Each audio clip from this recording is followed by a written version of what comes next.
ಅನ್ನದಾತ ಕನ್ನಡ ಸುದ್ದಿವಾಹಿನಿಗೆ ಆತ್ಮೀಯ ಸ್ವಾಗತ. ಪ್ರಿಯ ವೀಕ್ಷಕರೇ, ಬಾಗಲಕೋಟೆ ಜಿಲ್ಲೆಯ ಜಮಖಂಡಿಯಲ್ಲಿ ಆಶಾ ಕಾರ್ಯಕರ್ತೆಯರು ತಮ್ಮ ಬದುಕಿನ ಭದ್ರತೆಗಾಗಿ ನಡೆಸುತ್ತಿರುವ ಈ ಹೋರಾಟ ಅತ್ಯಂತ ನ್ಯಾಯಸಮ್ಮತವಾಗಿದೆ. ಆರೋಗ್ಯ ಸೇವೆಯ ತಳಮಟ್ಟದ ಕೊಂಡಿಯಾಗಿರುವ ಇವರ ಕೆಲಸಕ್ಕೆ ಕತ್ತರಿ ಹಾಕುವ ನಿರ್ಧಾರವು ಕೇವಲ ಅವರ ಕುಟುಂಬಗಳ ಮೇಲೆ ಮಾತ್ರವಲ್ಲದೆ ಗ್ರಾಮೀಣ ಆರೋಗ್ಯ ವ್ಯವಸ್ಥೆಯ ಮೇಲೂ ಕೆಟ್ಟ ಪರಿಣಾಮ ಬೀರಬಹುದು. ರಾಜ್ಯ ಸರ್ಕಾರವು ಆಶಾ ಕಾರ್ಯಕರ್ತೆಯರಿಗೆ ಮಾಸಿಕ ಕನಿಷ್ಠ 10,000 ರೂಪಾಯಿ ಗೌರವಧನ ನೀಡುವ ಭರವಸೆ ನೀಡಿತ್ತು. ಆದರೆ 2026ರ ಮಾರ್ಚ್ ಬಜೆಟ್ ಹತ್ತಿರ ಬಂದರೂ ಈ ಬಗ್ಗೆ ಯಾವುದೇ ಅಧಿಕೃತ ಆದೇಶ ಹೊರಬಿದ್ದಿಲ್ಲ. ತರ್ಕಬದ್ಧಗೊಳಿಸುವಿಕೆಯ ಹುನ್ನಾರ, ಕಾರ್ಯಕರ್ತೆಯರನ್ನು ಕೆಲಸದಿಂದ ತೆಗೆಯುವುದು ಕೇಂದ್ರ ಸರ್ಕಾರದ ಮಾರ್ಗಸೂಚಿಗಳ ನೇರ ಉಲ್ಲಂಘನೆಯಾಗಿದೆ. ಪರ್ಯಾಯ ಉದ್ಯೋಗದ ಗೊಂದಲ, ಕೈಬಿಟ್ಟ ಆಶಾಗಳಿಗೆ ಗ್ರೂಪ್ ಡಿ ನೌಕರಿ ನೀಡುವುದಾಗಿ ಹೇಳಿ ನಂತರ ನಿಯಮಾನುಸಾರ ನೇಮಕ ಎಂಬ ಅಸ್ಪಷ್ಟ ಷರತ್ತು ವಿಧಿಸಿರುವುದು ಅವರನ್ನು ಪೂರ್ಣವಾಗಿ ಕೈಬಿಡುವ ತಂತ್ರ ಎಂದು ಕಾರ್ಯಕರ್ತೆಯರು ಆಕ್ರೋಶ ವ್ಯಕ್ತಪಡಿಸಿದ್ದಾರೆ. ಸುಗಮಕಾರರ ಕಡೆಗಣನೆ, ಕಳೆದ ವರ್ಷ ಆಶಾ ಸುಗಮಕಾರರನ್ನು ಕೆಲಸದಿಂದ ತೆಗೆದುಹಾಕಿರುವುದು ಇಂದಿಗೂ ಅವರಲ್ಲಿ ನೋವುಂಟು ಮಾಡಿದೆ.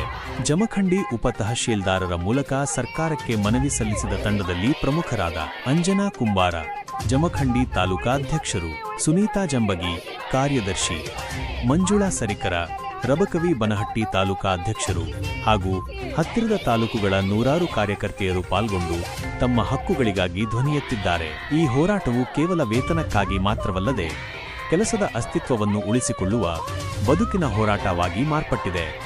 ಬ್ಯೂರೋ ರಿಪೋರ್ಟ್, ಅನ್ನದಾತ ಕನ್ನಡ ಸುದ್ದಿವಾಹಿನಿ, ಜಮಖಂಡಿ.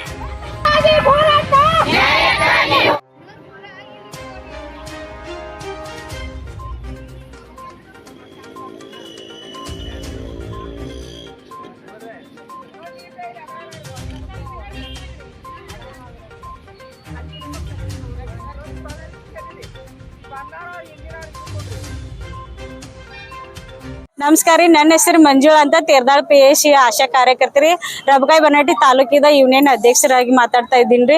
ಇವತ್ತಿನ ದಿನ ನಾವು ರಾಜ್ಯಾದ್ಯಂತ ಆಶಾ ಕಾರ್ಯಕರ್ತರು ಈ ಒಂದು ಹೋರಾಟಕ್ಕೆ ನಾವು ಇಳಿದೀವಿ ಅಂದ್ರೆ ಇದಕ್ಕೆ ಸರ್ಕಾರವೇ ಕಾರಣ. ಯಾಕಂದ್ರೆ ನಾವು ಹೋದ ಸಾರಿ ನಾವು ಫ್ರೀಡಂ ಪಾರ್ಕ್ದಾಗ ಎಲ್ಲರೂ ಸ್ಟ್ರೈಕಿಗೆ ಕುಂತಾಗ ಸರ್ಕಾರ ಏನು ಸುಳ್ಳು ಭರವಸೆ ಕೊಟ್ರಂದ್ರ ನಿಮಗೂ ನಾವು ಕನಿಷ್ಠ ಗೌರವಧನ ಹೆಚ್ಚು ಮಾಡ್ತೀವಿ 10,000, ನೀವೆಲ್ಲರೂ ಎದ್ದು ಹೋಗಂತ ಹೇಳಿದಾಗ ನಾವೆಲ್ಲರೂ ಕಣ್ಣು ಮುಚ್ಚಿ ಬಂದ್ಬಿಟ್ಟಿವಿ. ಬಂದ ತಕ್ಷಣ ನಮ್ಗೆ ಏನ್ ಮಾಡಿದ್ರ, ಸರ್ಕಾರ ಸುಳ್ಳು ಭರವಸೆ ನೀಡಿ ಆಶಾ ಕಾರ್ಯಕರ್ತೆಯರನ್ನು 7,000 ಆಶಾ ಕಾರ್ಯಕರ್ತರನ್ನ ತೆಗೆದು ಹಾಕ್ತಿವಿ ಅಂತಂದ್ರೆ ಯಾವ ಆಧಾರ ಮ್ಯಾಗ ಇವರು ಆಶಾ ಕಾರ್ಯಕರ್ತರನ್ನ ತೆಗೆದು ಹಾಕ್ತಾರ ಸರ್ಕಾರ ಅನ್ನೋದು ನಮ್ಗೆ ಗೊತ್ತಿಲ್ಲ. ಯಾಕಂದ್ರೆ ಇವಾಗ 18 ವರ್ಷದಿಂದ ನಾವೇ ಕೆಲ್ಸಕ್ಕೆ ಸೇರಿವ್ರಿ. ಅವತ್ತಿಂದ ಇವತ್ತಿನೊಳಗ ನಾವು ತುಂಬಾ ಕಷ್ಟದಿಂದ ನಾವು ಕೆಲಸ ಮಾಡಾಕತ್ತೀವಿ. ಯಾಕಂದ್ರೆ ನಮ್ಗ ಫಿಕ್ಸ್ ಪೇಮೆಂಟ್ ಅಂತೂ ಇಲ್ಲ. ನಾವು ಯಾವತ್ತು ಹೋರಾಟ ಮಾಡ್ತೀವಿ, ನಾವು ದುಡ್ದಂತ ಪೇಮೆಂಟ್ ಜಾರಿಗೊಳಿಸ್ತಾರ. ಅದನ್ನ ಬಿಟ್ರೆ ಸರ್ಕಾರ ನಮ್ ಕಡೆ ಆಶಾ ಕಾರ್ಯಕರ್ತರ ಕಡೆ ಗಮನನ ಇಟ್ಟಿಲ್ಲ. ಇವತ್ತ 60 ವರ್ಷದ ಮೇಲ್ಪಟ್ಟಿದ್ದವ್ರನ್ನು ಅದ್ರೊಳಗೆ ತೆಗಿಬೇಕಂತ ಹೇಳ್ಯಾರಿ. ಅವ್ರನ್ನ ಆಲ್ರೆಡಿ ತೆಗ್ದಾರ, ಲಿಸ್ಟ್ ಒಳಗು ಹೆಸರು ಹಾಕ್ಯಾರಿ. ಅವ್ರು ಇವತ್ತಿನ ದಿನ ಬರೇಗೈಲ ಮನಿಗೆ ಹೋದ್ರ ಅವ್ರನ್ನ ಯಾರು ನೋಡ್ಕೋತಾರ ಅನ್ನೋದು ಸರ್ಕಾರ ಸ್ವಲ್ಪನು ಯೋಚನೆ ಮಾಡಿಲ್ರಿ. ಯಾಕಂದ್ರ ಅವ್ರು ಪಿಂಚಣಿ ಅಂತಂದ ಇಷ್ಟಂತ ಅಮೌಂಟ್ ಕೊಟ್ಟು ಕಳ್ಸಿರ ಅವ್ರ ಜೀವನಕ್ಕೆ ಏನಾರ ಒಂದು ಆಧಾರ ಆಗ್ತಿತ್ತಿಲ್ರಿ. ಅವ್ರಿಗೆ ಹೆಲ್ತ್ ಕಾರ್ಡನು ಸಹಿತ ಇಲ್ಲ. ಯಾಕಂದ್ರ ಈ ಸರ್ಕಾರ ನಮ್ಮ ಬಡವರಿಗೋಸ್ಕರ ಯಾಕೆ ಕಣ್ಣು ತರಿತಾ ಇಲ್ಲ ಅಂದ್ರೆ ನಮ್ಗೆ ಒಂದು ಆಶ್ಚರ್ಯಕಾರೈತಿ. ಯಾಕಂದ್ರ ಪ್ರತಿ ಸರಿ ನಾವು ಆಶಾಗಳು ರೋಡಿಗೆ ಬರ್ಲೇಬೇಕಾಗೈತ್ರಿ. ಪ್ರತಿ ಸಾರಿ ಬರುವಾಗ ನಮ್ ಕಣ್ಣೀರ್ ಹಾಕೋತ ನಾವ್ ಇಲ್ಲಿ ಬರಾಕತ್ತೀವಿ ಅನ್ನೋದು ಸರ್ಕಾರಕ್ಕೆ ಯಾಕೆ ಗೊತ್ತಾಗ್ತಾ ಇದಲ್ಲ. ಯಾಕಂದ್ರ ನಮ್ಮ ಇವತ್ತಿನ ದಿನ ನಮ್ಮ ಪ್ರೆಸ್ ರಿಪೋರ್ಟರ್ ಆಶಾ ಕಾರ್ಯಕರ್ತರ ಬಗ್ಗೆ ಸಿಕ್ಕಾಪಟ್ಟೆ ಸಮಸ್ಯೆಗಳನ್ನ ಪಬ್ಲಿಕ್ ಮಾಡಿದ್ರು. ಸರ್ಕಾರ ನಮ್ಮ ಸಮಸ್ಯೆಗಳನ್ನ ಯಾಕೆ ಗುರುತಿಸ್ತಾ ಇಲ್ಲ ಅನ್ನೋದೇ ನನಗೆ ತುಂಬಾ ಮನಸ್ಸಿಗೆ ನೋವಾಗೈತ್ರಿ. ಯಾಕಂದ್ರೆ ಇವತ್ತಿನ ದಿನ ಸರ್ಕಾರ ಸಿದ್ದರಾಮಯ್ಯ ಸರ್ ಅವರು ಏನಂದ್ರ 5 ಗ್ಯಾರಂಟಿ ಯೋಜನೆಗಳು ಕೊಟ್ಟಿವಿ ಅಂದ್ರು. ಆ 5 ಗ್ಯಾರಂಟಿ ಯೋಜನೆಗಳು ಆಶಾಗಳ ಯೋಜನೆಗಳು ಯಾಕೆ ಅವ್ರಿಗೆ ಕಾಣಿಸ್ತಾ ಇಲ್ಲ ಅನ್ನೋದೇ ನಮ್ದು ಎಲ್ಲಾ ಆಶಾ ಕಾರ್ಯಕರ್ತರ ಒಂದು ಅಭಿಪ್ರಾಯ ರೀ. ಯಾಕಂದ್ರೆ ನಾವು ಈ ತಳಮಟ್ಟಿಗೆ ನಾವು ದುಡಿತಾ ಇಲ್ಲ ಅನ್ನೋದು ಅವ್ರಿಗೆ ಗೊತ್ತಾಗ್ತಾ ಇಲ್ಲ. ಒಂದು ಜೀವನದಾಗ್ರಿ ಒಂದು 0 ಮಗುನ್ ಹಿಡ್ಕೊಂಡು ನಾವು ವಯಸ್ಕರವರೆಗೆ ಅವ್ರ ಸತ್ರು ನಾವು ಸರ್ಕಾರಕ್ಕೆ ಮಾಹಿತಿ ಕೊಡ್ಬೇಕು, ಹುಟ್ಟಿದ್ರು ಮಾಹಿತಿ ಕೊಡ್ಬೇಕು. ಮತ್ತೆ ಆ ಒಂದು ಆಶಾ ಕಾರ್ಯಕರ್ತರನ್ನ ಕಷ್ಟ ಗೋಳು ಕೇಳೋರು ಯಾರು ಇಲ್ಲ. ಈಗ ಸಡನ್ ಆಗಿ ನಮ್ಗೆ 7,000 ಆಶಾ ಕಾರ್ಯಕರ್ತರನ್ನ ತೆಗಿತಾನಂತಾರಲ್ಲ, ಇದಕ್ಕೆ ನಮಗ್ ಕಾರಣ ಕೊಡ್ಬೇಕು. ಈ ಒಂದು ಭರವಸೆನ ಅವ್ರು ಕೈ ಬಿಡ್ಬೇಕು. ನಾವ್ ಹೇಗದೀವೋ ಹೀಗೆ ನಮ್ನ ಮುಂದುವರ್ಸ್ಬೇಕಂತ ನಾ ಸರ್ಕಾರಕ್ಕೆ ಕೇಳ್ಕೊತೀನ್ರಿ. ಯಾಕಂದ್ರ ಸಡನ್ ಆಗಿ 7,000 ಆಶಾಗಳು ಮನಿಗ್ ಹೋದ್ರ ಅವ್ರು ಇಲ್ಲಿವರೆಗೆ ದುಡ್ದಂತದ ಅವ್ರ ಮುಂದೆ ಏನ್ ಕೆಲಸ ಮಾಡ್ತಾರ ಅನ್ನೋದು ಸರ್ಕಾರ ಯೋಚನೆ ಮಾಡ್ಬೇಕು. ಯಾಕಂದ್ರೆ ಅವ್ರಿಗೆ ಮಕ್ಕಳು ಅದಾರ, ಗಂಡ ಅದಾರ, ವಯಸ್ಕರ ಮನ್ಯಾಗ ಅದಾರ, ಅವ್ರು ಹೋಗೇನ್ ಬೇರೆ ಹೊಲದಾಗ ಕೆಲಸ ಮಾಡೋಟ್ಟು ಪೊಸಿಷನ್ ಇರಂಗಿಲ್ಲ. ಯಾಕ ಜನರ ಸಮುದಾಯ ಜೊತೆ ಆಶಾಗಳು ಆಲ್ರೆಡಿ ಹೊಂದ್ಕೊಂಡಿರ್ತಾರ. ಅದನ್ನ ಸಡನ್ ಆಗಿ ತೆಗೆದಾಕ್ರ ಅವ್ರ ನೋವನ್ನ ಅವ್ರ ಪರಿಸ್ಥಿತಿಯನ್ನ ಅರ್ಥ ಮಾಡ್ಕೊಂಡ ಸರ್ಕಾರನ ನಮ್ಮ ಅಳಲನ್ನು ಗುರ್ತಿಸ್ಕೊಂಡು ನಮ್ಮ 60 ವರ್ಷ ಮೇಲ್ಪಟ್ಟದವ್ರ ಮನಿಗ್ ಹೊಂಟಾರಲ್ಲ ಅವ್ರಿಗೆ ಸಹಿತ ಒಂದ್ ಏನಾದ್ರೂ ಸಹಾಯಧನ ಕೊಡಬೇಕು. ಮತ್ತೆ ನಮ್ಗೆ ಇದ್ದಂತದ ಎಷ್ಟು ಜನಸಂಖ್ಯೆ ಐತಲ್ಲ ಅದೇ ರೀತಿ ನಮಗೆ ಮುಂದುವರ್ಸ್ಬೇಕು. ಬೆಂಚ್ ಮಾರ್ಕ್ ಅನ್ನು ವಾಪಸ್ ತೆಗೆದುಕೊಳ್ಬೇಕು. ಯಾಕಂದ್ರೆ ಬೆಂಚ್ ಮಾರ್ಕ್ ಇದ್ರೆ ಮಾತ್ರ ನಾವು ಆಶಾಗಳು ಕೆಲಸ ಮಾಡ್ಕೋತೀವ. ನಮ್ದು ಎಷ್ಟು ಒಂದು ಕಾಂಪಿಟೇಟಿವ್ ಒಳಗ ನಮ್ದು ಕೆಲಸ ಐತಿ ಅದನ್ನ ಹೊರತುಪಡಿಸಿ ನಾವು ಕೆಲಸ ಮಾಡ್ತೀವಿ. ಏನ್ ಹೊರತುಪಡಿಸಿ ಅಂದ್ರೆ ಇಲೆಕ್ಷನ್ ಡ್ಯೂಟಿ ಬಂದಾಗ ಮೇನ್ ಆಶಾ ಕಾರ್ಯಕರ್ತರ ಅಲ್ಲಿ ಬೇಕ್ರಿ. ಪ್ರತಿ ಒಂದು ರಂಗೋಲಿ ಹಾಕೋದು ಹಿಡ್ಕೊಂಡು ಅಲಂಕಾರ ಮಾಡೋ ಹಿಡ್ಕೊಂಡು ಆಶಾ ಕಾರ್ಯಕರ್ತರ ಬೇಕು. ಒಂದ್ ಎಕ್ಸಾಮ್ ಡ್ಯೂಟಿ ಹಾಕಿದ್ರೆ ಮೇನ್ ಬೇಕು ಆಶಾ ಕಾರ್ಯಕರ್ತರೆ. ಯಾಕಂದ್ರೆ ನಮ್ಗೆ ಸಂಬಳ ಇಲ್ದ ನಾವು ದುಡಿತಾ ಇದೀವಿ, ಗೌರವಧನದ ಮೇಲೆ ದುಡಿತಾ ಇದೆ. ಅದು ಸಹಿತ ನಮ್ಗೆ ಕೊಡ್ತಾ ಇಲ್ಲ.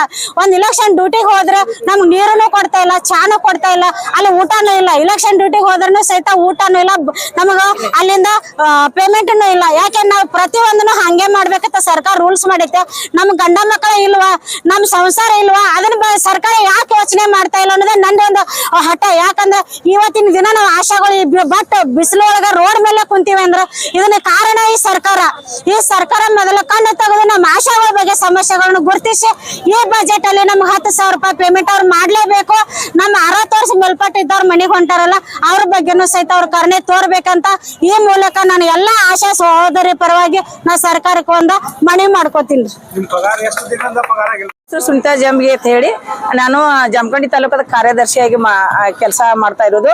ನಾನು ಇವತ್ತಿನ ಬಗ್ಗೆ ಈ ಒಂದು ಹೋರಾಟವನ್ನು ನಾವು ಹಾಕೊಂಡಿರೋದು ಆಲ್ ಕರ್ನಾಟಕದಲ್ಲಿ. ನಾವು ಇವತ್ತು 27ನೇ ತಾರೀಕಿಗೆ ಈ ಒಂದು ಹೋರಾಟ ನಾವು ಹಮ್ಮಿಕೊಂಡಿವಿ ಆಶಾ ಕಾರ್ಯಕರ್ತದ್ದು.